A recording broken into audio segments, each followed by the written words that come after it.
So, hello guys. So, I did a lot of this off camera. If you guys had seen a post that I shared on my Instagram, excuse me. There's a link at least for that. So, this is what I had started with. This is going to be the actual placeholder for my singles miniature. And that just sits right inside. Now, I have already started this with a combination of basically glue, different types of pins, and in this particular case, I used giant staples, and then followed that up with, once the glue had settled onto the areas that I was going to work with, super glue behind that, and it actually adhered very nicely. I mean, I literally can pick this up, and I can shake this, and no looseness about it here at all. So that was the beauty of it. That was my plan. I'm planning to do the same thing with another piece on the other side. Now, I'm not going to overly bore you with how I'm going to put this together, but basically it'll probably be a little chip chop of me putting this together and such. So, but also, I also took those same pins and I raked the styrofoam on the outside here, excuse me, to kind of weather this out like a natural rock formation as best as I could. I'm going to probably have a better idea of how this is going to look after I get the primer on this and paint. Again, I'm going to build this up a little bit up here as well, to give it a little more background behind it. I'm going to do the same thing with the other one. The other side is going to build into this. So we're going to go ahead and start and get moving.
Now, some of you may be asking yourself, why are you dumping a heap load of glue on this?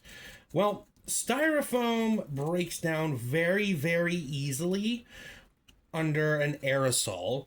If you guys go and watch my build into my Inquisition diorama build, you may not see it clearly. However, there is a spot on the diorama where I dropped just a single drop of super glue on, and essentially what happened was, excuse me, what essentially happened was the super glue actually ate into the actual styrofoam and made a crater. I was able to utilize that in a good way, but still, it was a way to show that can happen. So putting a glue layer over styrofoam allows you to actually put a sealant essentially on your styrofoam to keep it from disintegrating on the paint. Now, am I going to do this all over? Just on the parts that are going to matter. So like this front section here and whatnot, I am going to still weather it down in good time. I will weather it down, but what I'm going to do is essentially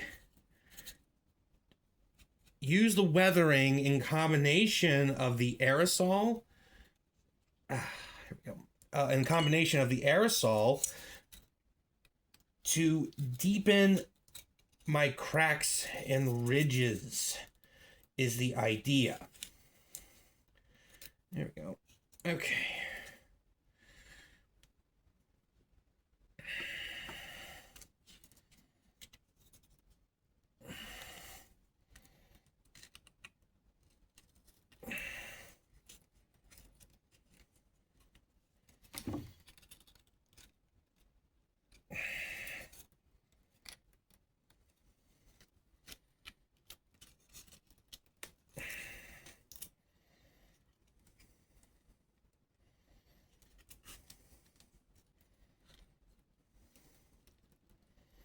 So, like I said, I'll probably fast forward to this where it's going to at least be all together at the very end. Now, I'm not expecting the glue to hold this permanently in place, mind you. I am not expecting that whatsoever, because unfortunately, that's the other disadvantage of doing this, trying to do straight glue in the first place. It is still a spongy material, which means it does still absorb pretty darn well. So, even if I don't get this completely sealed and rocking together on the first try, I'm going to do the same thing that I did here. It was a glue layer followed by, after the glue had set and dried, a super glue layer on top of, which allows everything to stick together properly. It gives it a latex surface to essentially adhere themselves together. So, that is the goal here at the end of it. So once I have that assembled and properly super glued at the end, I'll show you guys again my method of just literally taking a simple pin, which in this case the staple pin edge, and scraping and weathering along here, and you guys will see at least what the end result will look like. So bear with me, guys, and we'll see you in a little bit. All right, hey guys. So this is all set up. I had super glued this all together. So as you can see, it's holding really well. I'm holding this pretty decently. This would have disintegrated already if this hadn't been super glued together after I laid the glue layer down already. So I still have a little bit of a glue layer to lay down across. I'm going to do a second layer, and it's going to be the decoupage style glue that I'm going to do on this to make sure this is all sealed. And I'm going to do the same thing on this one here, but I'm going to save that probably for my singleton because that's what I'm building this for. So I'm going to do that, and then basically what I'm going to do after that is going to be it'll be the priming step. So hopefully I'll be able to show that to you guys too, at least maybe today. If not, it'll probably be the next day.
idea will be, the decoupage is a sealant I am using. It's a glue sealant, essentially. It's a DIY sealant, really. Basically, any dollar store will carry it for sure.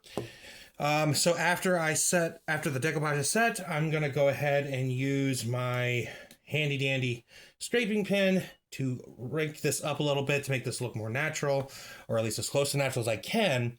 And it's going to serve two purposes. It is going to expose the innards of this, but it's not going to be very deep. So that when I do the primer will technically eat into it, but it shouldn't damage it to the point where it's not usable. I have an example from my previous spraying attempts, because I wanted to see, so this is what it'll look like after when I prime it just as is. So this was a glue layer, then sprayed over with a primer, and then this is all airbrushed on and such. This is the side that I did not glue ahead of time, and I just sprayed the straight primer upon it, just to see what it would do, how badly it would eat into this. This is a hardened styrofoam, so it's meant for like travel and hard packing, and it ate into it a little bit. It's got real rough texture. I mean, you can see I could actually peel it with my nail if I wanted to. This is probably going to be the better route once I do the scraping and everything else. And then the more smoother parts will be still protected from the glue layer. So that's what I'm thinking. And I'm thinking about doing the same for my other piece here, but you guys will see that. And I might just actually leave it as is, actually, now that I'm thinking about it, since I said it. But you guys will see me prime this, and you will see what will happen. Regardless, I have plenty of extra bits if I need to start over. That'll be disappointing, but starting over is not the end of the world for me.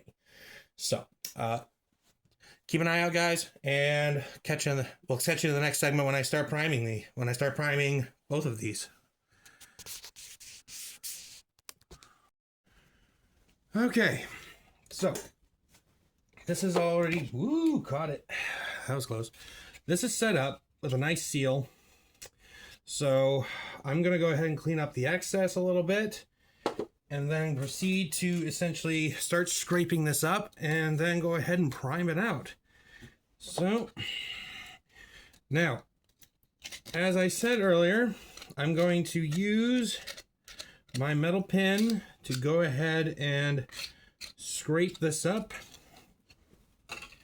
And then the exposed styrofoam that's outside of what the seal is going to be basically exposed to the primer. And that is the idea of what will happen. Now, I'll probably bring the other one over as well once I get the priming done on this, so you guys can see what this looks like, at least side by side. I still have to prime, obviously, this piece here, but that's for my singleton. I'm probably gonna have to build on it a little bit. But anyhow, here we go, guys. So, just take mine's a staple. You can use almost any sort of scratching tool that you would like. And basically what I'm gonna do is I'm gonna cross hatch it in a way to give this a natural peel, or at least a natural run effect, to play into what this would look in a natural sense. It's going to take a minute to clean off the scrapings, because of course the glue layer is keeping this together essentially. So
with this particular one here, I'm doing this in such a way that I want this to almost look like this was carved first before basically the weathering of time opened these. So it's not something that was polished necessarily, but yeah, something that wasn't polished, but at least was lightly scarred, but then basically time got to it eventually.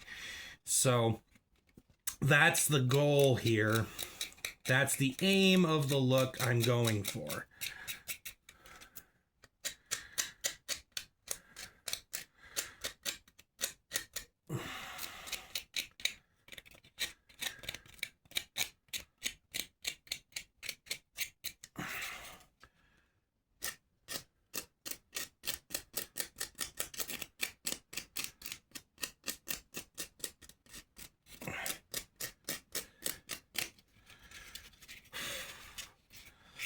Now, I am leaving this a little more solid, that this at least would be more of a polished stone, perhaps.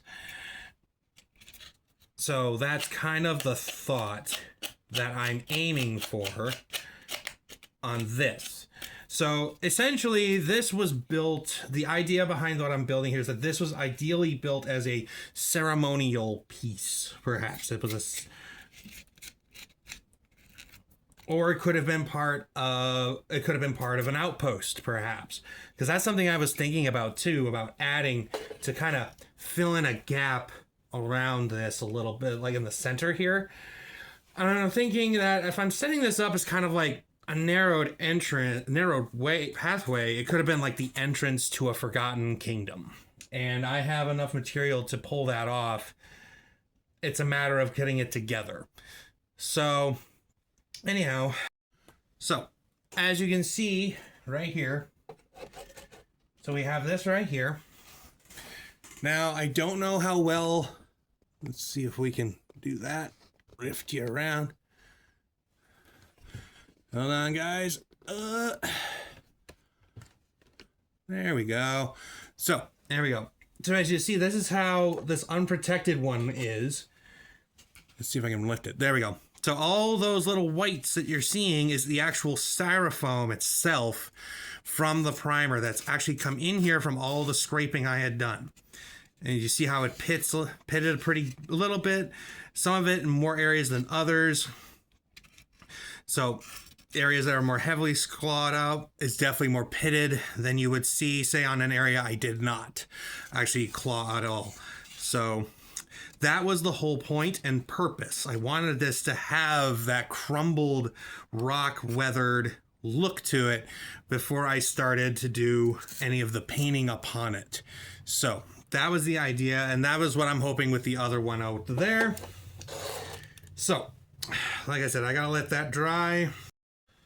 All right, now, let's see here.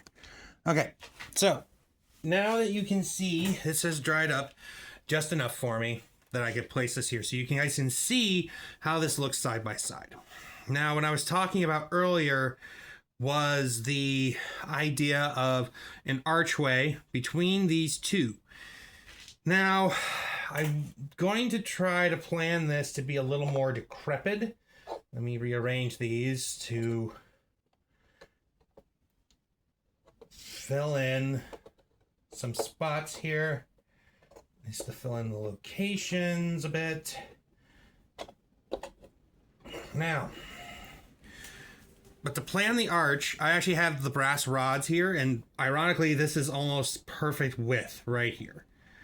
Now, so now it's going to come down to how do I tie them together is the idea. So I'm going to do, luckily this is very pliable. Now, I may not necessarily go all the way across, but I'm going to use it to plan out my archway. And I think what I might do, there we go. try to set this up the way I need to. So yeah, right here. I think right here will be the archway itself.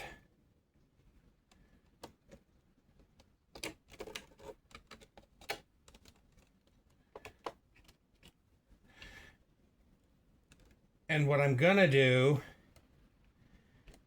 I'm probably gonna do the archway kind of a halfway across, maybe a quarter of the way across here. That way,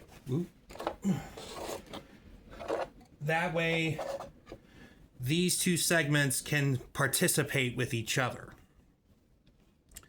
So that's the thought right now.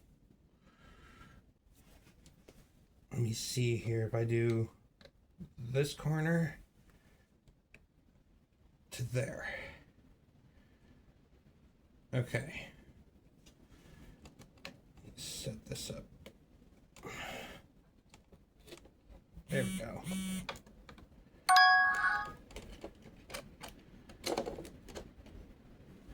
Okay, there we go. Now, obviously this will be glued down a little bit, at least this one. This is the one that's going to be glued down, but you could probably tell, like, this is the arch. Now I just have to plan the shaping of my stone for this. And basically, I think what I'm going to do, yeah, I'm basically going to shape it to where it appeared to come together. At least it'll sit in the way it should. However, being that it's been a long time, that this end, right about where this would be, has crumbled. Like, this half has completely come off, and it's probably been cleared.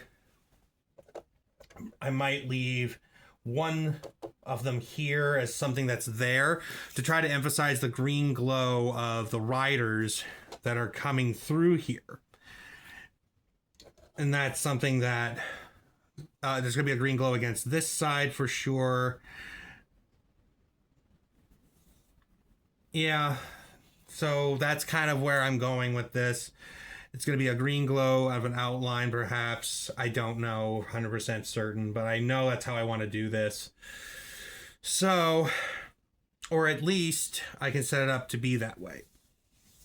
Anyway, I'm going to go ahead. I got to unplug my... unplug that. Replug my wire cutter. And I'm going to go ahead and start cutting accordingly. Slide my riders out of the way. That way they don't get hit. And then once I get them at least out, from there it's all down to shaping and everything else. And that'll be like sanding them to shape and everything else and roughing them up as well.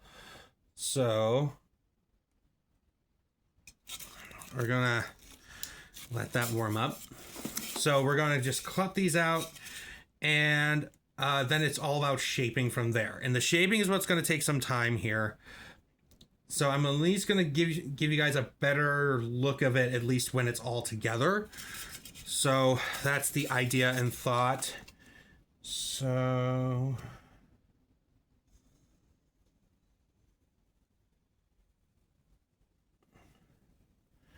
do.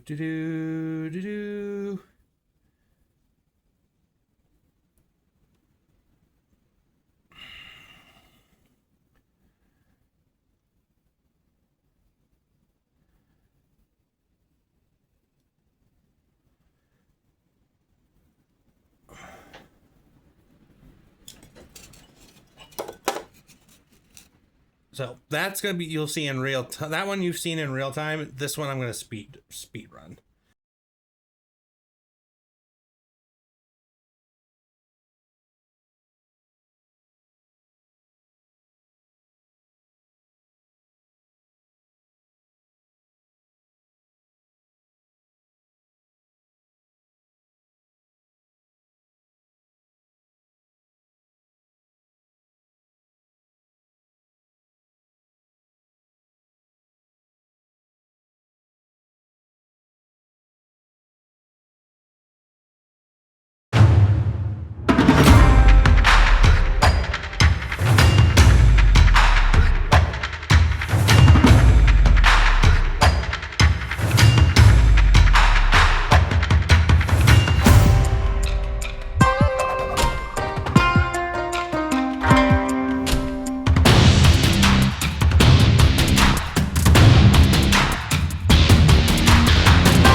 not much shaping that needs to be done as I put this together. As far as the actual connections of stone to stone, then we might be okay. Which,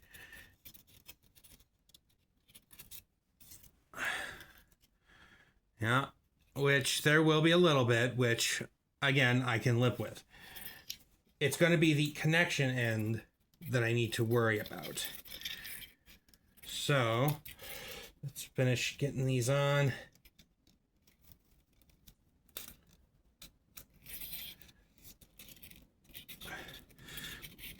Yep, and the reason why I'm not going to overly worry about the center too much. You know, oh, look at that. Nice rotation, and they all come together. There we go. Now, they're not perfect, but I'm okay with that too. Because this wasn't necessarily like a high level, like precision society. This is more of ancient relic. Let's see here. Okay.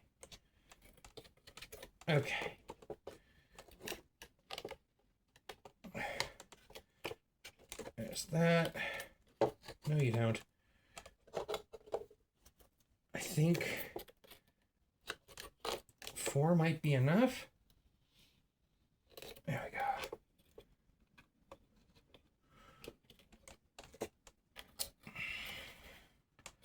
Okay, so 4 could be enough, potentially, for what I want. Yeah. Anyway, see if I can move my arm enough. There we go. Oh. Nope, that's not gonna work. Oh well. There we go. That's better. Yep. So 4, I think, is potentially enough for what I want to do. So let's reset everything back real quick. So that way I can position a block or 2. All right. And these probably won't even be necessarily full stones. What I will do is I will shape these down, and then I can bury these a little bit. And I could potentially bury these a little bit. Here we go. Bury these a little bit. At least make them appear buried, quote unquote.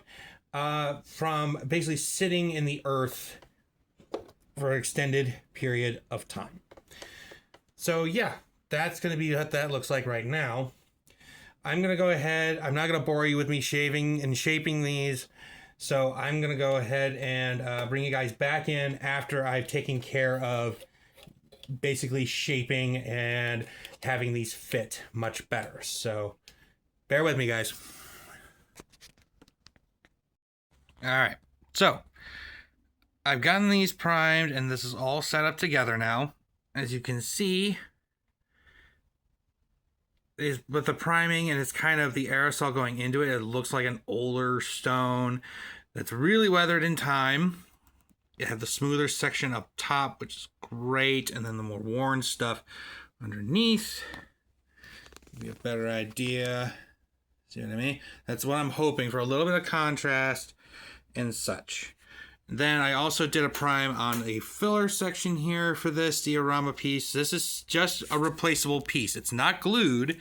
It's just something I can use to take the place of when I'm doing the actual diorama application for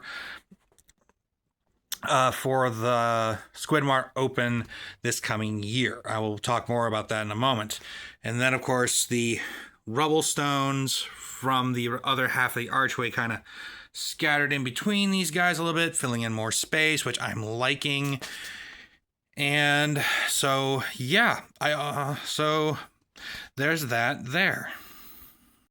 So, as I was just saying, the Squidmart Open for 2026, that is happening this year. Now, I entered in last year's in 2025. They're doing the exact same timetable as they did last year, which I am grateful for. So to enter the Squidmart Open for 2026, keep an eye out for it. They'll probably put a link out closer to the time period, but that'll be from December 1st, 2026 this year, and goes until the 31st of January in 2027. So you have 2 months to get everything you need together to do the entry, but obviously you have the entire year. So currently it's 9 months. So 9 months plus January, so 10 months. You have 10 whole months to put stuff together to your liking and everything else. You're able to get pictures, the photography just correct, everything. They also help you guys with that too, with some tutorials and things of that nature as well. So, like I said, I entered it for 2025. I'm happy I did it because I don't ever get to go to events very often, whether it's local game shops, whether it's basically even GW, large scale, all that. I don't get a chance to where you can have the opportunity to potentially do painting, judging, and things like that. I don't get that opportunity.